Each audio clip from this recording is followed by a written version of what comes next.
The sound of the pen scratching against the paper felt louder than a gunshot in the silent office. I stared at the signature line, my hands steady, even though my blood was boiling hot enough to melt the desk. Across from me, Lieutenant Colonel Harlan Baylor sat back in his leather chair, a smug, satisfied smile plastered on his face. He looked like a man who had just won the lottery, not a commander destroying a soldier's life. "It's nothing personal, Captain," Baylor said, his voice smooth and fake. "You're a liability to the unit's image. We need leaders who follow protocol, not cowboys who go rogue. My name is Captain Tice Dawson. I'm 38 years old, a third-generation soldier, and a tactical specialist with 18 years of service. And on the day I should have been receiving a commendation for saving 7 lives, I was being forced to sign my own professional death warrant." Baylor slid the folder away the second I finished signing. He had framed the narrative perfectly. In his version of the story, he was the hero who orchestrated the rescue, and I was the reckless coward who froze under pressure. It was a lie so bold it stole the breath from my lungs. "You made the right choice, Tice," he said, standing up to dismiss me. "This way, your squad keeps their pensions, and you get a quiet exit. Try not to mention my name in the unemployment line." I stood up, looked him dead in the eye, and said nothing. I walked out, leaving my honor on his desk. To understand why I signed that paper, you have to go back 3 weeks to the Ridge mission. It was supposed to be a standard extraction, but intel was wrong. We walked straight into a kill box. The air was thick with smoke and the deafening crack of enemy fire. My squad was pinned down behind a crumbling stone wall, taking heavy fire from the high ground. We had a hostage to secure, an aid worker, and we were losing daylight fast.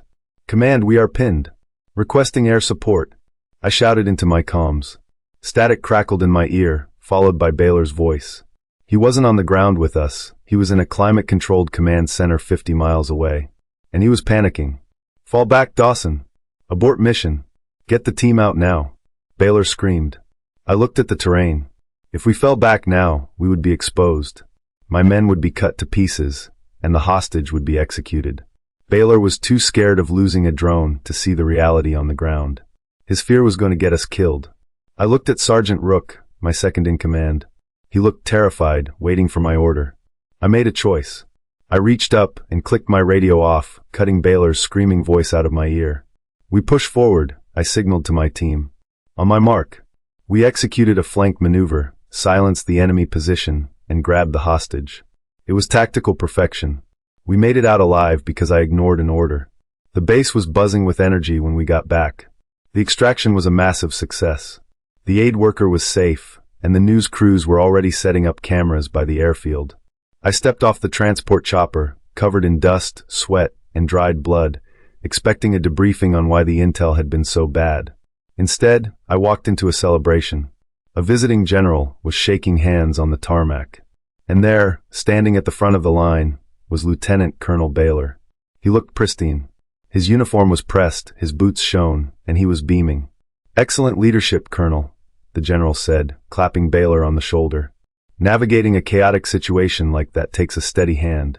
"Thank you, sir," Baylor replied, his chest puffed out. It was touch and go, but I guided them through the gaps. I stopped dead in my tracks. Rook bumped into me, his jaw dropping. Baylor wasn't just accepting praise. He was stealing the entire operation. He was claiming he directed the movement that I had designed while he was screaming at us to run away. I stormed toward the Tactical Operations Center to pull the mission logs. I needed the audio recordings to prove he panicked. I typed in my passcode. Access denied. I tried again. User privileges revoked. My stomach dropped. Baylor hadn't just stolen the credit, he had locked the crime scene. The next morning, I barged into Baylor's office without knocking. He didn't look surprised. He was expecting me. "You locked the logs," I said, my voice low and dangerous. Baylor didn't even look up from his paperwork. "I cleaned up the files, Captain. There was a lot of unnecessary chatter. Confusing data." "You erased the audio," I snapped. "You erased the part where you ordered a retreat that would have slaughtered my team." Baylor finally looked up. He smiled, opened a drawer, and pulled out a single sheet of paper. It was a transcript, but it wasn't what happened. In this version, Baylor calmly ordered a flank, and I was the one arguing to retreat.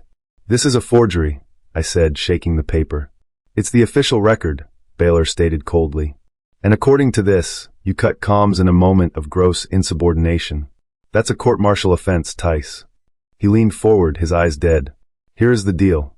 You accept a general discharge for inability to adapt, and you leave quietly. Or I take this to court. I will testify that your entire squad was incompetent. I'll drag every single one of them through an investigation. They'll lose their pensions, their clearances, and they'll be facing dishonorable discharges. I will burn their lives to the ground just to get to you. He knew my weak spot. I didn't care about my career, but I would never let my men suffer for my actions. He had me trapped. Packing up 18 years of life into a single cardboard box takes less time than you think. I took the photo of my father, my dog tags, and a few challenge coins. I left the rest. The room felt heavy, suffocating. There was a knock on the door frame. It was Rook. He looked angry, his fists clenched at his sides. Cap, this isn't right, Rook whispered, looking down the hall to make sure no one was listening. We know what happened on that ridge. The guys want to write a letter. We can go to the Inspector General. I looked at him. Rook had a wife and a new baby. If he spoke up, Baylor would destroy him. Stand down, Sergeant, I said firmly. I'm retiring. It's my choice. I'm tired of the fight. That's a lie, Rook said, his voice cracking. It's an order, I replied. You keep your head down. You survive. You protect the team. Do you understand? Rook swallowed hard, tears in his eyes, and nodded. Yes, sir. I walked out of the barracks and toward the main gate. I didn't look back. As I handed my ID card to the guard, the heavy metal gate slid shut behind me with a final, echoing clang. I stood on the side of the road, a civilian for the first time since I was 20. Baylor had won. But as I looked at the gray sky, I knew one thing. The war wasn't over. It had just changed battlefields. 2 months later, the only thing I commanded was a shovel. I was working construction on the edge of the city, hauling concrete and digging trenches. The pay was garbage, and the work was brutal, but it kept my mind off the fact that I had lost everything. The dust coated my throat, a constant reminder of how far I had fallen from the crisp mountain air of the ridge. After a 12-hour shift, I sat in a dive bar, nursing a cheap beer. My hands were blistered and raw. Above the bar, a small television flickered with the evening news. I wasn't paying attention until I heard the name. Lieutenant Colonel Harlan Baylor, hailed as a hero. My head snapped up. There he was. Baylor, standing on a podium, a silver star being pinned to his chest. The medal for gallantry in action. The medal for the mission where he hid under a desk. The reporter's voice was breathless. Sources say Colonel Baylor is now on the shortlist for a prestigious promotion to the Pentagon's Joint Oversight Committee. The bar was noisy, filled with laughter and clinking glasses, but all I could hear was the rushing of blood in my ears. He wasn't just getting away with it, he was being rewarded. He was climbing the ladder on the backs of the men. He almost got killed. I gripped my beer glass so hard that a spiderweb crack appeared down the side. I slammed a $5 bill on the counter and walked out before I did something that would land me in a cell. I needed to talk to someone who wouldn't look at me with pity, so I drove out to my father's house. Magnus Dawson lived in a small, peeling bungalow that looked like it hadn't been painted since the 90s. He was in the backyard, wearing a faded cardigan, kneeling in the dirt with a garden trowel. I watched him for a moment. Growing up, Dad was always in logistics, a boring paper pusher who handled supply chains for spare parts. He was never home, and when he was distant. He retired years ago to grow tomatoes and fade away. I thought he had no concept of the front lines. Dad, I said, leaning against the fence. Magnus looked up, squinting through thick glasses. Tice, you look tired. I let it all out. I told him about the construction job, the silver star, the lie, the anger eating me alive. I expected him to get mad. I expected him to shout about injustice. Instead, he just went back to peeling an apple with a small pocket knife. That's unfortunate, Magnus said softly. Unfortunate? I scoffed. He stole my life, Dad. He's going to run the Joint Oversight Committee. Do you know what kind of power that is? And you're just sitting here gardening. Magnus paused. Tice, the ledger always balances. Integrity has a funny way of correcting the math, eventually. You just have to be patient. I shook my head. He just didn't get it. Patience doesn't stop men like Baylor, I muttered. I walked away, regretting I had come at all. The news cycle didn't stop. A week later, the official announcement dropped. Baylor wasn't just on the short list anymore. He was the nominee. The Joint Oversight Committee was the holy grail of assignments.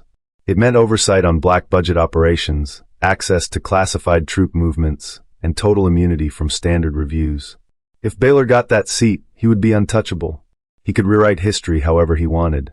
I read the article on my phone during my lunch break, sitting on a stack of drywall. Buried at the bottom of the article was a detail that caught my eye. Due to the sensitive nature of the appointment, Colonel Baylor will undergo a full-scope integrity review. My heart skipped a beat. A full-scope review wasn't a rubber stamp. It was an autopsy of a career. They would dig through every email, every order, every financial transaction. It was the only thing that could stop him. But Baylor was charming. He knew how to play the game. He would dazzle the board with his fake war stories and his stolen silver star. I looked at the skyscraper we were building. It had a deep foundation to keep it from toppling. Baylor had built his career on a foundation of lies. If someone just dug deep enough, the whole thing would come down. But who would dig? I didn't know it at the time, but the gears of bureaucracy were already turning.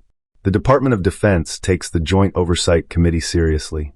They don't just send a fellow officer to review the file. They send an independent auditor. Someone who doesn't care about rank or medals. I found out through the grapevine, an old contact in administration, that a civilian auditor had been assigned to Baylor's case. I laughed bitterly when I heard it. A civilian? Baylor ate civilians for breakfast. I knew exactly how that meeting would go. Baylor would see some guy in a cheap suit, assume he was a nobody, and run circles around him.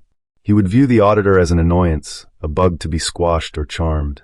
Baylor's arrogance was his armor, but it was also his blind spot. He respected rank, fear, and power. He had zero respect for procedure or quiet competence. He'll charm him and be done by lunch, I whispered to myself. Baylor would underestimate the threat because it wasn't wearing a uniform. He wouldn't prepare. He wouldn't cover his tracks because he wouldn't think he needed to. For the first time, I saw a crack in his armor. If the auditor was smart, if they were truly independent, they might see through the polish. But that was a big if. That night, my burner phone buzzed. I didn't recognize the number, but I knew the voice immediately. Cap? It's Rook.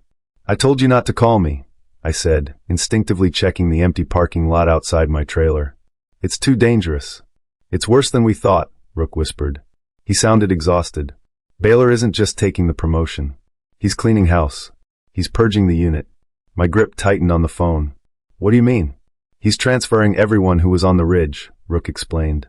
Miller got sent to a listening post in Alaska. Davis is being discharged for medical reasons that don't exist. He's scattering us, Tice. He's making sure that by the time he gets to the Pentagon, there's no one left who remembers the truth. A cold chill went down my spine. This wasn't just about my reputation anymore. Baylor was actively destroying the lives of good soldiers to protect his lie. He was dismantling the best squad in the division to save his own skin. We can't let him get that seat, Cap, Rook said, his voice trembling with rage. He's dangerous. If he gets that power, he'll do this to 1,000 other squads. I know, I said, a plan finally forming in the back of my mind. I'm not going to let that happen. Meet me tomorrow. Bring everything you remember. After I hung up with Rook, I couldn't sleep. I paced the small floor of my trailer, my mind replaying the Ridge mission over and over. Baylor had wiped the digital logs. He had forged the transcript. He had the official record on lock. But he didn't have everything. I dug through my old rucksack, tossing aside socks and spare batteries until my fingers brushed against worn, folded paper. I pulled it out. It was my tactical map, the physical, laminated map I had carried in my pocket during the firefight. It was covered in grease pencil markings. Arrows, timestamps, coordinates. 1400, enemy contact north. 1415, command orders retreat, unsafe. 1417, comms cut. Flank maneuver initiated.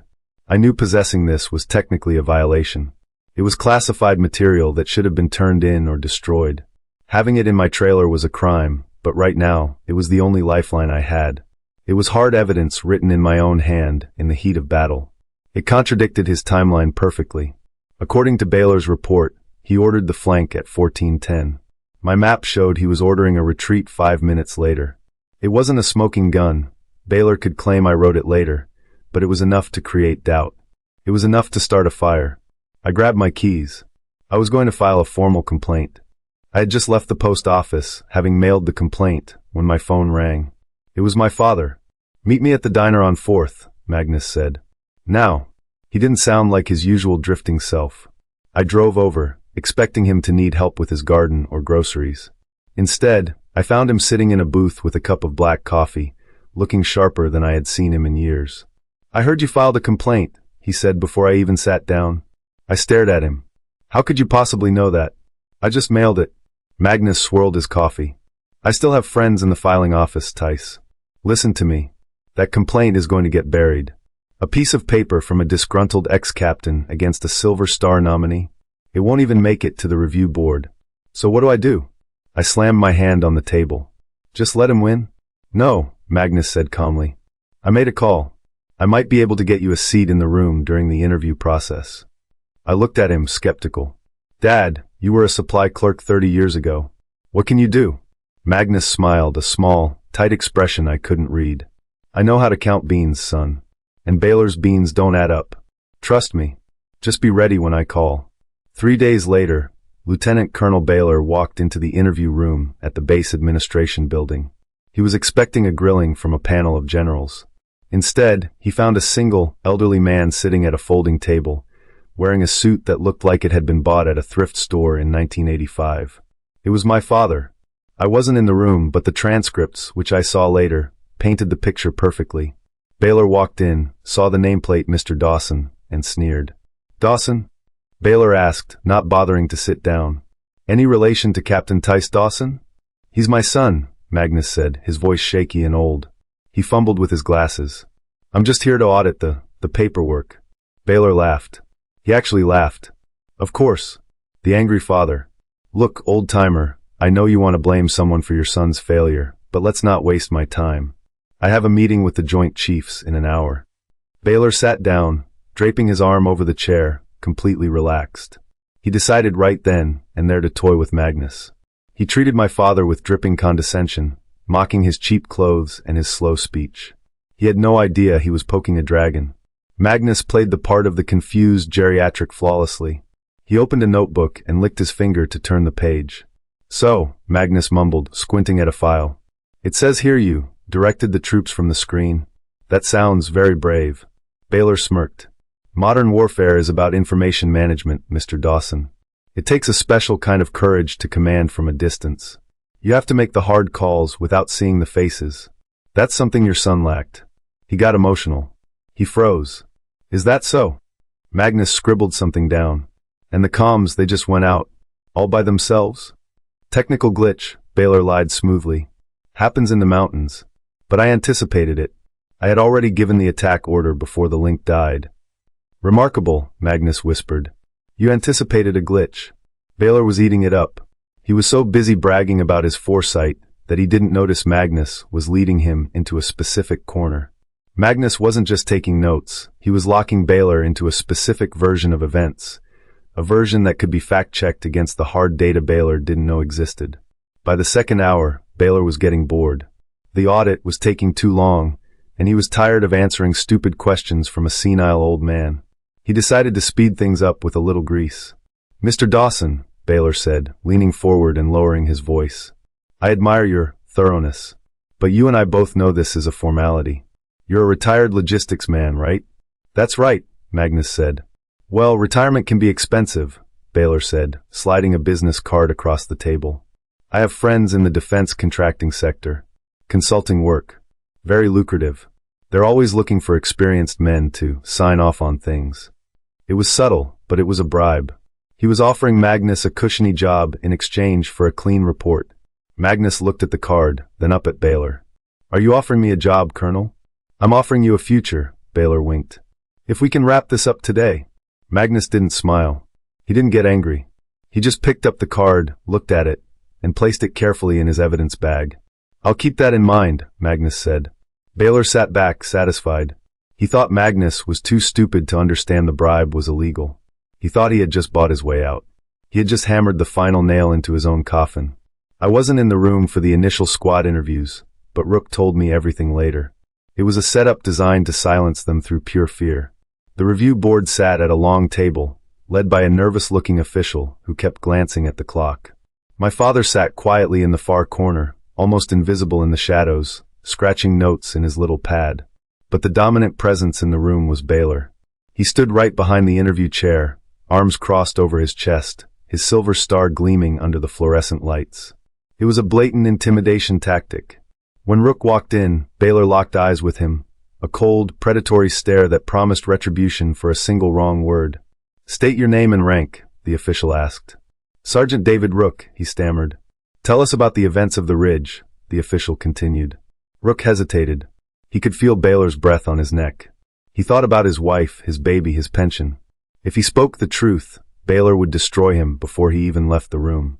"It was chaotic, sir," Rook said, his eyes fixed on the floor. "Colonel Baylor gave orders. We followed them." "Did he order the retreat or the advance?" Rook flinched. I don't recall the specific timing, sir. One by one my squad went in, and one by one they folded." Baylor smirked the entire time. He had terrified them into silence without saying a word. "When I heard the squad was being stonewalled, I drove straight to the base. I couldn't get past the main gate, my clearance was gone, so I parked my truck on the shoulder and waited. I stood in the rain for 3 hours until I saw Rook's car exiting the perimeter. I stepped into the road, waving him down. Rook slammed on the brakes, looking panicked. He rolled down the window. "Cap, you shouldn't be here. If Baylor sees us." "Stop being afraid of him, Rook," I shouted over the rain. I reached into my jacket and pulled out the folded, laminated tactical map. It was stained with dirt from the ridge. "Look at this. Look at the timestamps." Rook looked at the grease pencil marks. He saw the truth written in my handwriting. "Baylor committed perjury to the auditor," I said, my voice low and urgent. "This map proves his lie about the timeline. Your career is already under threat from his purge, but telling the truth now is the fastest way to clear your name and save your pension. You're not being brave for me. You're being smart for your family." Rook looked at the map, then at me. The fear in his eyes hardened into something else. Resolve. Rook turned his car around and drove back to the administration building. He marched into the waiting room and demanded to be heard again. The clerk tried to refuse, but Rook was loud enough that the review board official opened the door. Rook walked in, clutching the map. He stopped in front of the chair. Baylor was still there, leaning against the wall, looking annoyed. "I have a supplementary statement," Rook said, his voice steady. "But I request that Colonel Baylor be removed from the room." The official blinked, looking nervous. He glanced at Baylor. "Colonel Baylor is the subject of the inquiry. He has a right to be present." "I can't speak freely with my commanding officer threatening me," Rook insisted. "Denied," the official said, wanting to wrap this up. "Sit down, Sergeant." Suddenly, a voice cut through the air. It was sharp, authoritative, and commanded instant obedience. "Let the boy speak freely." The official froze. He turned to the corner. My father, the civilian auditor, had stopped writing. He was looking over his spectacles, his eyes hard as flint. The official, who was only used to navigating military rank, was terrified of this mysterious auditor and the gravity of the audit itself. "Colonel Baylor," the official squeaked. "Please wait in the hall." Baylor's face turned purple. He glared at Magnus, then at Rook, before storming out. The door clicked shut. Rook took a deep breath, placed my map on the table, and began to speak. Baylor didn't take the insubordination lying down. When he found out Rook had testified against him, he went scorched earth. But he didn't attack Rook, he attacked me. He needed to cut the head off the snake. The next evening, I was heating up soup in my trailer when blue and red lights flashed through my window. I opened the door to find 2 local police cruisers and military police vehicle. "Tice Dawson?" an officer barked, hand on his holster. "Yeah. We have a report of harassment and threatening behavior against a military officer. We have a warrant to search these premises for classified materials you allegedly stole upon discharge." "That's a lie," I said, stepping back as they pushed past me. They tore my trailer apart. They dumped my drawers, ripped the mattress, and confiscated my laptop. It wasn't a real investigation, it was a message. Baylor was telling me that he could reach me anywhere. I watched them tear the place apart, my pulse steady. They were looking for the map. They checked the vents, the underfloor, the freezer. But they came up empty. I had given the map to Rook 2 days ago. He had it secured off-site. The officers left empty-handed and furious, leaving me standing in the wreckage of my home. I didn't feel fear. I felt a cold, focused clarity. Baylor had just made a fatal mistake. He thought this would stop me. All he did was ensure I had nothing left to lose. 2 days later, the summons arrived. It was a thick envelope delivered by a courier. I was ordered to appear at the Pentagon for the final review hearing of Lieutenant Colonel Harlan Baylor. I was holding the paper when my phone rang. Unknown number. "You're walking into a slaughter, Tice," Baylor's voice hissed. I heard about your trailer. A shame. It's hard to keep a clean record when you're unstable. Save it for the board, Harlan, I said. You don't get it, he laughed, a cruel, hollow sound. I have lawyers worth more than your life. I have generals in my pocket. You're going to walk into that room, and I am going to bury you. And then I'm going to bury that pathetic, senile father of yours for wasting my time. My hand tightened on the phone. He could insult me all he wanted. But bringing my father into it? See you there, I said and hung up. I put on my only suit, the one I wore to funerals. I looked in the mirror. I didn't see a construction worker. I saw a captain preparing for his final mission. I grabbed my keys and drove toward D.C. The trap was set. Now all we had to do was spring it. The conference room at the Pentagon was sterile, cold, and smelled of lemon polish and fear. I sat alone on one side of the table, my hands folded on the wood. Across from me, Harlan Baylor sat flanked by two high-priced defense attorneys. He looked immaculate in his dress uniform, the stolen silver star catching the light every time he moved. At the head of the table sat my father. He looked smaller than usual in that massive room, drowning in his ill-fitting suit, his notebook open. The rest of the review board, 3 colonels, looked bored, as if the outcome had already been decided in the hallway. Baylor's lead attorney stood up first. He didn't waste time. He went straight for the throat. The accusations against Colonel Baylor are the desperate fabrications of a disgraced former captain, the lawyer announced, pointing a manicured finger at me. Mr. Dawson was discharged for cowardice. He has since been investigated by civilian police for harassment. He is unstable, bitter, and jealous of Colonel Baylor's success. It was brutal. They dragged my name through the mud, twisting every tactical decision I had ever made. I saw Baylor smirking behind his hand, enjoying the show. He wanted me to explode. He wanted me to scream so he could point and say, "See? He's crazy." I didn't give him the satisfaction. I sat like a stone, staring straight ahead, waiting for the trap to spring. When the lawyers were finished, the room fell silent. The board members shuffled their papers, ready to dismiss the hearing. That's when my father cleared his throat. "I have one question," Magnus said, his voice raspy and soft. Baylor rolled his eyes, checking his watch. "Make it quick, Mr. Dawson. I have a briefing to get to." Magnus didn't look up from his notepad. "For the official record, Colonel, during the critical window at the ridge, did you issue the order to hold position, or did you order the advance?" "It was the trap." Baylor leaned into the microphone, his confidence absolute. He looked directly at me, his eyes gleaming with malice. "I ordered the advance," Baylor lied, his voice steady. "I saw the opening. I gave the command." Captain Dawson froze. I had to scream at him over the comms to get his men moving. He crumbled under the pressure, and I had to save the mission. The lie hung in the air, heavy and poisonous. He had just committed perjury. He had just rewritten history under oath. "So, the transcript you provided is accurate?" Magnus asked. 100%, Baylor replied. "I wrote it myself immediately after the mission." "Thank you," Magnus whispered. He finally stopped writing. Magnus closed his notebook. The sound was sharp, like a pistol hammer clicking back. "That's interesting," Magnus said, his voice suddenly losing its tremor. It became clear, deep, and terrifyingly calm. "Because I didn't just audit the paperwork you provided, Harlan. I audited the NSA data backups." Baylor's smile faltered. "The what?" "You wiped the unit's local servers," Magnus continued, reaching into his pocket and pulling out a small, black flash drive. He placed it gently on the table. "But you didn't have clearance to scrub the satellite relays. The command center comms were recorded on a secondary server at Fort Meade." The room went deathly still. The 3 colonels on the board sat up straight, realizing something was very wrong. "I've had this drive for weeks," Magnus said, his eyes locking onto Baylor. "I could have removed you for incompetence immediately. But I needed to know if you were just a bad leader or a criminal. By lying under oath just now, you proved you are both." Baylor's face drained of color. He stood up, slamming his hands on the table. "This is inadmissible. You obtained this illegally. You're just a confused old man trying to save your son." "Sit down, Colonel," Magnus commanded. "It wasn't a request." "No," Baylor shouted, pointing at the door. "I want this man removed. He is biased, he is senile, and I will not be interrogated by a civilian nobody." Magnus stood up. He didn't struggle to rise this time. He moved with the fluid, dangerous grace of a predator. The confused old man vanished instantly. "I am not Mr. Dawson," he said, his voice filling the room. The heavy double doors behind him swung open. 2 military police officers marched in. They weren't coming to arrest me. One of them carried a hanger covered in a plastic bag. He stripped the bag off to reveal a dress uniform jacket. On the shoulder, for silver stars gleamed in the harsh light. Baylor stopped breathing. His mouth opened, but no sound came out. The lawyers froze, their briefcases halfway closed. Magnus took off his cheap suit jacket and let it drop to the floor.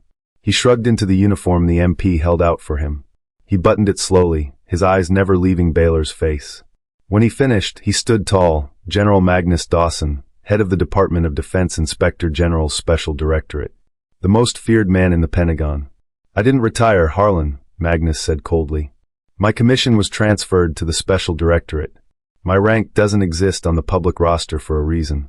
And you, Lieutenant Colonel, have just perjured yourself to a superior officer. Baylor looked like he was going to vomit. He looked at the stars, then at me, and finally understood the magnitude of his mistake. The room swam in the silence left by the audio recording. Baylor's pathetic, whimpering voice, contrasted against Tice's calm command, was the only evidence needed. General Dawson didn't yell. He didn't need to. Lieutenant Colonel Baylor, you are relieved of command effective immediately. You will face a general court-martial for stolen valor, perjury, endangerment, and conduct unbecoming an officer. Baylor slumped into his chair, a broken man. He looked at his lawyers, but they were already stepping away from him, distancing themselves from the blast radius. Magnus turned to me. The iron mask softened just a fraction. The record will be corrected, Tice.